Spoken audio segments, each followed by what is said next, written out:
Hello everybody, welcome to my new video. I am Sabha Kuswaha and in today's video we are going to talk about how to earn money in IT profession. If you are interested in technology and want to build your career in IT, then there are several ways. But आजको भिडियोमा we'll discuss about top 5 ways to make money in IT profession.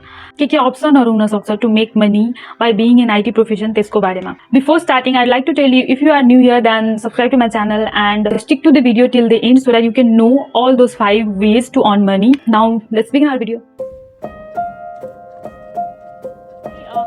The first way is full-time employment. Full-time employment means 10 to 5 एउटा job find गरेर काम गरेर earn गर्ने by being a software developer, app developer, game developer, web developer or IT consultant, graphic designer अरु धेरै छन्. So एउटा कुनै पर्टिकुलर टपिकमा पर्टिकुलर फिल्डमा स्किलफुल भइसकेपछि अनि त्यसको काम फाइन्ड गरेर अनि त्यसपछि 10 to 5 काम गरेर अर्न गर्ने is the first way of earning money by being in IT profession. So यो चाहिँ एकदम कमन वे हो जुन चाहिँ धेरै जस्तो मान्छेले गर्ने गर्दछन्.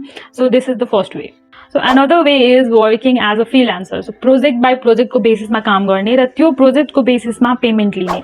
There are various platforms जस्तै Fiverr, Upwork, यिनीहरुमा account बनाएर you can be a freelancer. So although यो प्लेटफर्महरुमा enter गर्न सुरुमा एकदमै गाह्रो हुन्छ, but these platforms are legit way to earn money by doing part time work. So जस्तै अब फुल टाइम काम गर्दाखेरि अरु सबै कुरा छोडेर आफ्नो वर्कमा मात्र फोकस गर्नुपर्छ as it is a 10 to 5 job. But फ्रीलान्सिङको कुरा गर्दाखेरि we can do it in our free time or अरु केही काम गर्दा गर्दै पनि we can continue it.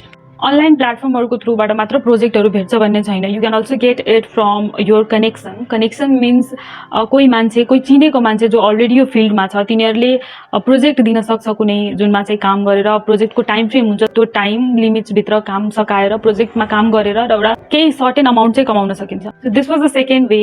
And third way को कुरा गर्दाखेरि द्याट इज धेरै जसो मान्छेको ड्रिम हुन्छ टु बी एन एन्टरप्रेनर. आफ्नो एउटा स्टार्टअप गरेर छुट्टै बिजनेस बनाउन सकिन्छ. जस्तै छुट्टै कुनै युनिक सफ्टवेयर प्रोडक्ट लन्च गरेर अर कुनै वेबसाइट हुन सक्छ त्यो बिल्ड गरेर स्टार्टअप सेट गर्न सकिन्छ. यसमा चाहिँ एकदम धेरै हार्डवर्क चाहिन्छ र एउटा रिस्क लिन सक्ने क्यापेसिटी हुनुपर्छ. लट्स अफ टाइम र मेहनत इन्भेस्ट गरिसकेपछि केही समयपछि फाइनेन्शियली एकदम धेरै स्ट्रङ बन्न सकिन्छ. सो एउटा आउटपुट हुन्छ नि इयर्स अफ टाइम र मेहनत इन्भेस्ट गरिसकेपछिको that will be really satisfying. So another way is teaching and training. So आफूलाई कुनै स्पेसिफिक टपिकमा नलेज छ भने अरूलाई सिकाएर पनि अर्न गर्न सकिन्छ.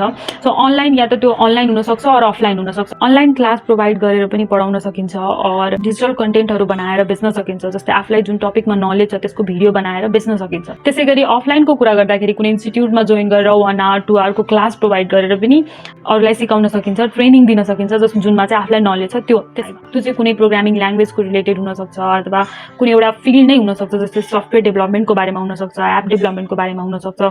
एउटा स्पेसिफिक टपिक जुनमा आफूले काम गरेको छ आफूलाई आउँछ त्यो कुरा चाहिँ अरूलाई ट्रेनिङ गराएर पनि अर्न गर्न सकिन्छ. Last but not least is investing in technology. So यसको लागि first you have to have some money अनि त्यसपछि you can invest in some stocks or स्टार्टअपमा. यस्तो स्टार्टअप कम्पनीजहरू जसको फ्युचर चाहिँ छ भन्ने कुरा आफूले एनालाइज गरिसकेपछि त्यसमा इन्भेस्ट गर्न सकिन्छ.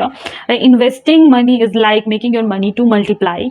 सो जुन चाहिँ अफकोर्स अर्निङ गर्ने एउटा अनदर मेथड छ, एउटा राम्रो मेथड छ. सो डिफ्रेन्ट स्टक्सहरू फाइन्ड गरेर त्यसको पास्टको पर्फर्मेन्स एनालाइज गरेर फ्युचरमा के हुन सक्छ त्यो कुरा प्रेडिक्ट गरेर त्यसमा इन्भेस्ट गर्न सकिन्छ.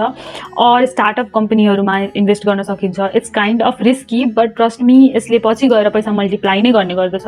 So this is also a way to earn money by being in IT profession. So these way the top 5 ways to earn money by being in IT profession. I hope this information were helpful for you and केही न केही सिक्नुभयो यो भिडियोबाट.